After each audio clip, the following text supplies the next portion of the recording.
By now, you may have heard about the new form of fantasy football called Best Ball. Sites like Underdog Fantasy, DraftKings, and Drafters are offering life-changing money in massive tournaments with huge money up for grabs. Considering Best Ball was really just a spin-off from traditional fantasy football leagues that we've all played in, you'd think it'd be as simple as hop into your draft, deploy your typical fantasy football strategies, draft your best players, and print money. The problem is that Best Ball has a lot of different features. It's a very unique game relative to your traditional fantasy football league that you probably play at home with your college buddies, your friends, your work colleagues. Best Ball is quite a bit different.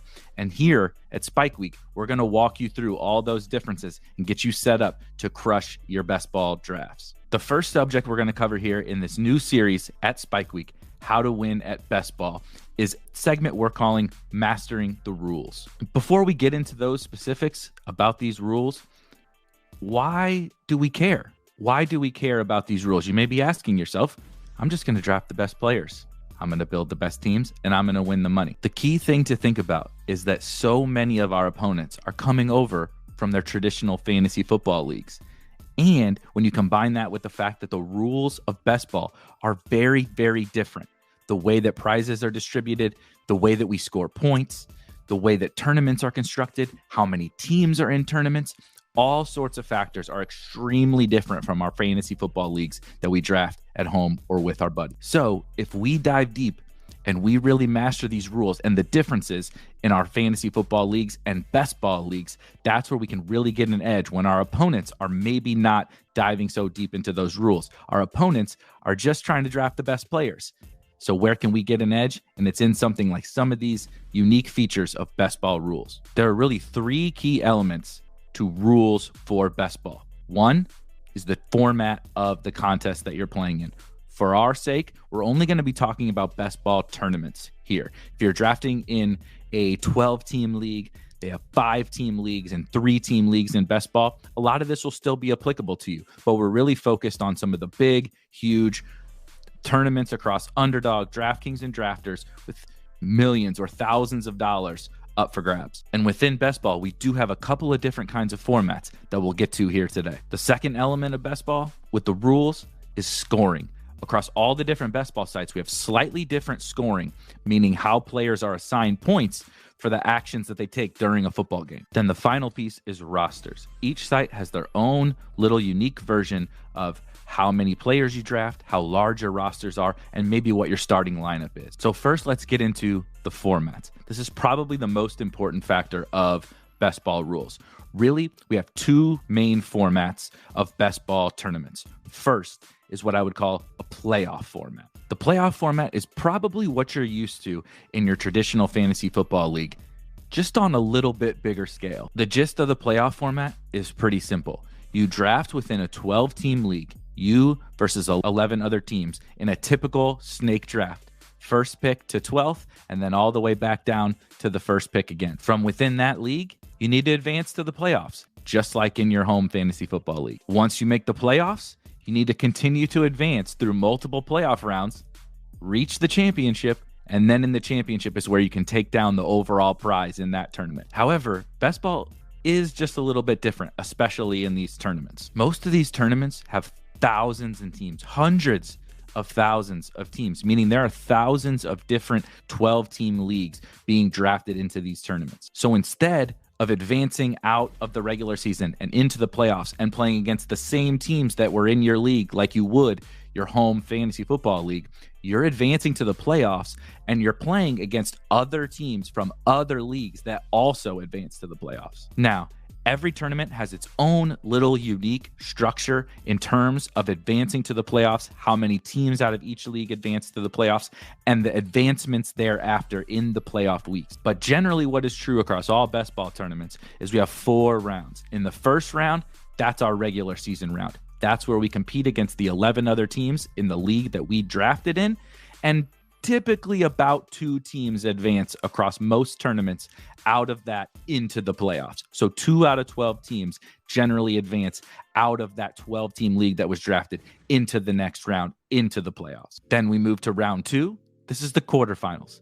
That's week 15. The regular season goes from weeks 1 to week 14. Week 15 kicks off the playoffs. Exactly how many teams are in those quarterfinals in week 15 depend upon exactly which tournament you're playing. But generally somewhere from 8 to 16 teams are in your week 15 group, and generally 1, maybe 2 teams will advance out of that group. If you advance out of that group, you move on to the semifinals, round 3. That's week 16. And week 16 is really just another version of round 2, week 15. But we're taking even better teams that advanced out of their group in round 1, moved on to round 2, and advanced again in round 2 on to round 3. We have a similar setup to week 15 in week 16, where generally something like 8 to 16 teams make this group out of the week 15 winners, and 1, maybe 2 teams will advance out of the week 16 group into the week 17 best ball final, which brings us to round 4, week 17, the best ball championship. Exactly how many teams are in week 17? Totally dependent upon the tournament. We have very, very big tournaments, like say a DraftKings Millie Maker tournament. If you play on DraftKings, there are hundreds of thousands of teams in that tournament, and more than 1,000 teams make it to week 17. You may also have much smaller field tournaments. Maybe they're a little bit higher stakes, or they're single entry tournaments, and that you may get as low as 15 or 20 teams only that make the championship round. We'll definitely be discussing the strategy for different size tournaments, different types of tournaments, different sites in some upcoming videos. But generally speaking, it's just important to know for this playoff format how important week 17 and the entirety of the playoffs are. Of course, you need to advance out of your 12-team draft. You can't do anything. You can't win any money if you don't make it out of that 12-team league. But where all the money gets paid out, where most of the money gets distributed, is in the playoffs, and in particular in week 17. So we need to keep that in mind when we put together our drafts, just how important the end of the season is in this playoff format. The other main format in best ball is actually even simpler than the playoff format. It's what we would call a cumulative format. As you can probably guess from the name, this format revolves around one pretty basic idea: score the most points. In this format, there are no fantasy playoffs. There is no week 17 championship. There's no week 15, 16. None of that is included. Your sole goal is to score the most points from week 1 to week 17 in the entire tournament. You will still draft a team in a 12-team league, just like you would in the playoff format, just like you would in your typical fantasy football league. But once that team is drafted, you're now competing with every other team in the entire tournament.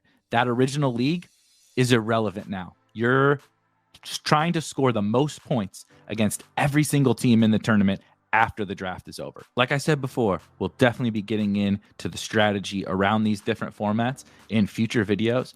But from a general standpoint, there's not a lot we're doing too much differently between the two, except in the cumulative formats, it's really important to be cognizant of the fact that week 1 counts the exact same as week 17 and every week there in the middle. This doesn't mean that we want to forego high upside players, maybe players like rookies or uncertain situations, but it does mean that players that may be injured, players that may be suspended, looking at you, Jameson Williams, or players that are going to come out of the gates really slowly may take a slight ding in this format. The main site that offers cumulative format tournaments in best ball is our good friends at Drafters. The cumulative format can be a really good way to get your feet wet in best ball. They offer low stakes tournaments, some bigger, a little bit higher dollar tournaments, but it's a great way to start to sink your teeth into best ball without having to worry about all the chaos of the fantasy playoffs and week 17. Plus, any new users on Drafters that use promo code SPIKE get a 100% deposit bonus on any first deposit up to $100. That's right, $100 free from Drafters if you deposit $100. That's a lot of best ball teams. One other quick note on format in best ball is that Underdog Fantasy's premier contest, Best Ball Mania, this year, Best Ball Mania 4, took a little bit of a different approach. Historically, it has been a playoff format tournament. Last season, they did pay out a $1 million top prize to the regular season champion, weeks 1 through week 14.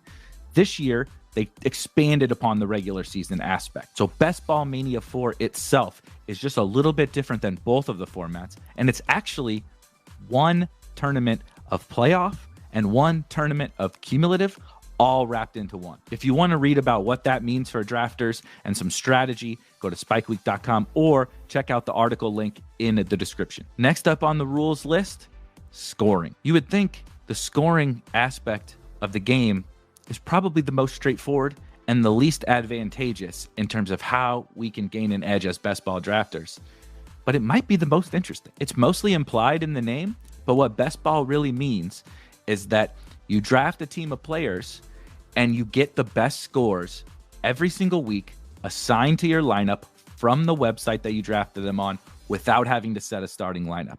It doesn't matter if your last pick is your highest score or your first pick is your highest score. You get the highest scoring points at each position automatic. That seems pretty straightforward and maybe not like a big deal, but as we construct our teams, it's actually a very big deal. Since you don't have to select a starting lineup, that uncomfortable feeling when you draft your team in your home league with your college buddies of not having your second running back or your second wide receiver by the time you hit round 6, 7, or 8, you don't have to worry about that. So since you don't have to pick who is in your starting lineup, we have an entire team at our disposal to slot into our starting lineup. Just because your second running back that's technically in your starting lineup when you leave the draft isn't quite as strong as you like, you can build a stable of running backs thereafter that give you a chance to still pop with a great running back score in any given week. And of course, we'll be breaking down that roster construction in a future video here on this channel. In terms of how many points our players are racking up for the stats that they accrue during the game,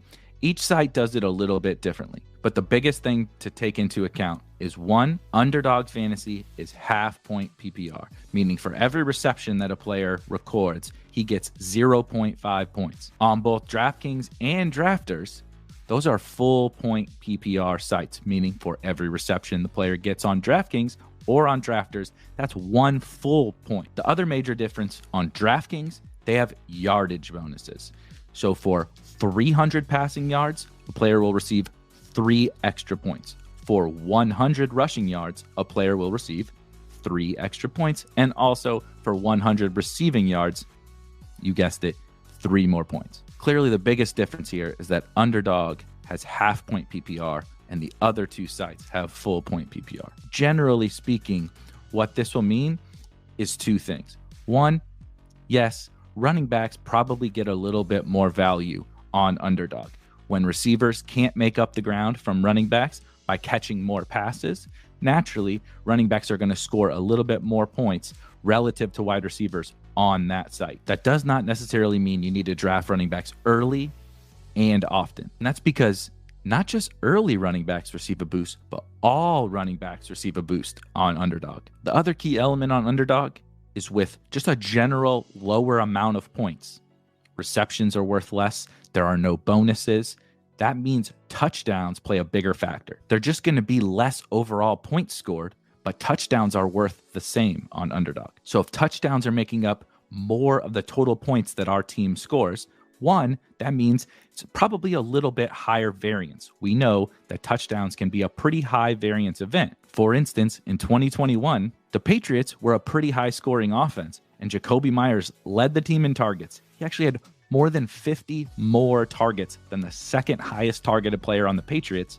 But still, Jacoby Myers only scored 2 touchdowns in that entire season. So we know that there's a little more variance in that scoring because of touchdowns, but we also know players who have roles that give them the ability to score more touchdowns, goal line backs, receivers who get a ton of end zone targets. Those kinds of things can be a little bit more valuable on Underdog. And then on DraftKings and Drafters, the full point PPR definitely boosts up the wide receivers. Not only does it boost up the wide receivers, but it also hurts the running backs who don't catch passes. If you're not going to catch passes as a running back, it's going to be really hard for you to keep up with not only the wide receivers, but also the other running backs who do catch passes. On the flip side, a running back who maybe has a slightly lesser role in the run game, maybe even at the goal line, can have much more value on DraftKings and Drafters, thanks to the fact that they're racking up catches, 1 single point for every catch they make that can make up that ground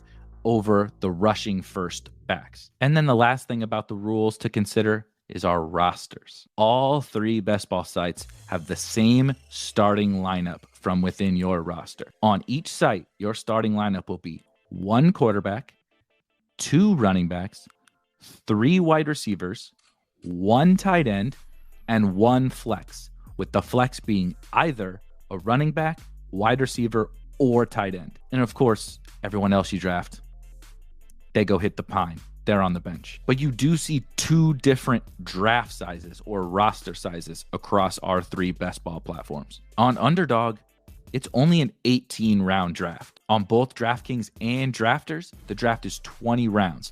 So you get 2 extra picks to make on both DraftKings and Drafters. We're definitely going to get into those strategies that you can use with those 2 extra picks.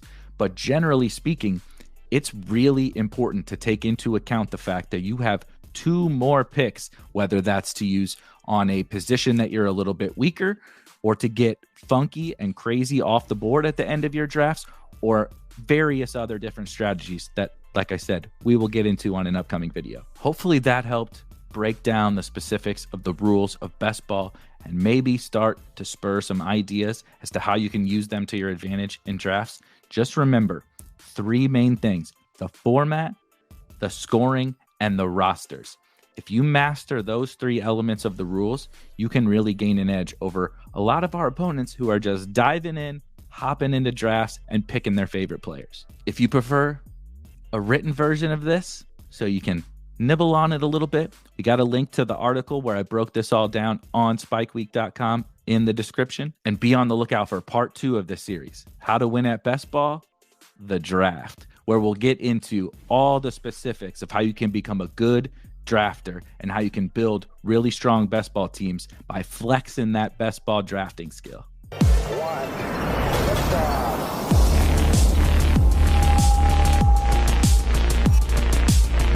Woo! Those were some spicy takes. Want to stay up to date with all of the other spicy takes we're going to have over here at Spike Week? Why don't you press that subscribe button below?